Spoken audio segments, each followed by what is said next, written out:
be launching a tasty pastry. It's a low-carb Pop-Tart. It's got 3 to 4 grams of net carbs, and we love this show. This is our best place to be in LA.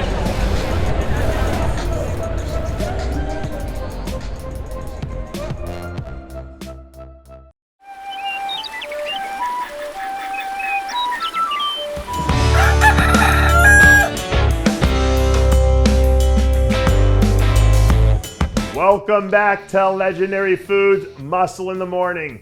I'm Dave Palumbo, and today is Tuesday, November 29th, 2022. And let's find out what's going on in the world of bodybuilding and fitness. At the end of the day, the only numbers anyone really care about in bodybuilding are the final numbers on the scorecards, and maybe to a lesser extent, what the scale says during the off-season. But for this year's Olympia, Derek Lunsford is a special case in more ways than one.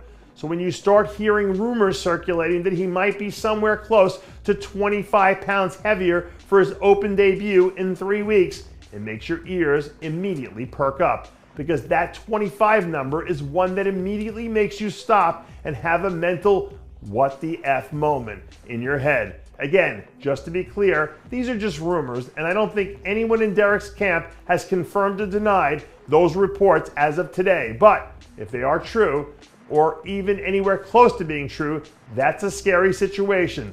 Putting 25 pounds of stage weight on the frame of a standing Olympia champion in less than a year's time is something that we probably haven't seen before in the history of bodybuilding.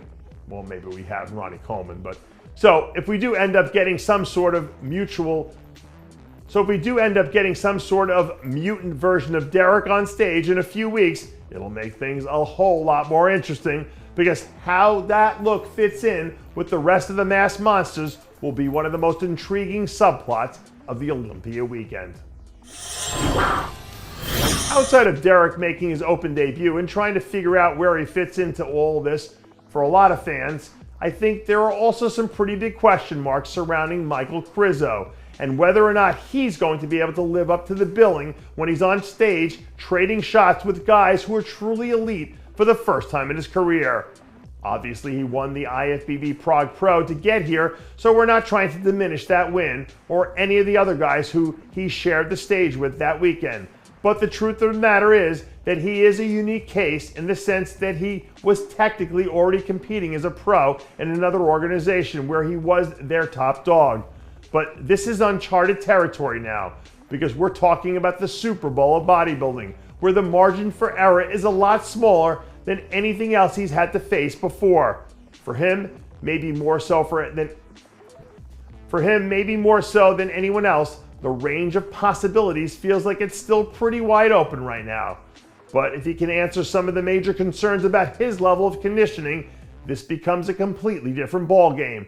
Now we're talking about him truly being a dark horse contender to finish inside the top 8.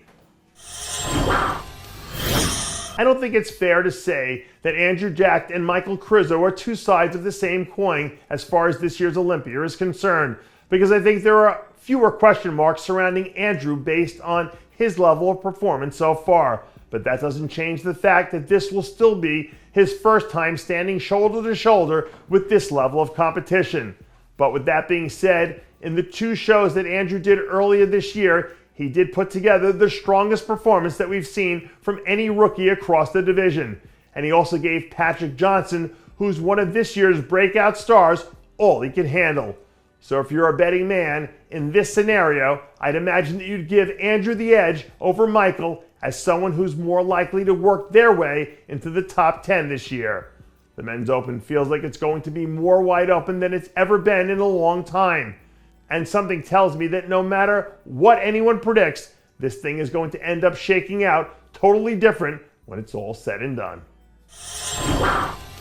Predicting that someone who was already really good is going to come back even better probably isn't quite as sexy from a media and headline standpoint, but in reality, when you sit down and really look at what's on paper this year, there are probably 2 guys from last year's top 5 who have a chance to make way more of an impact on an Olympia weekend than any other of the new blood, which means it's way more likely that we get to see a guy like Hunter Labrada tilt the axis than it is for Michael or Andrew.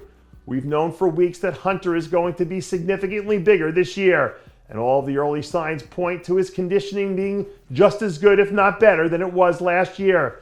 So at the very least, that should put him in position to fight for a top 3 spot. He's also got all the tools and he checks all the boxes. So now it's just a matter of waiting to see how the rest of the chips fall. And that does it for yet another edition of Muscle in the Morning. I'm Dave Palumbo, reminding you to always be true to your passions, and make sure to follow us on Facebook, Twitter, and Instagram.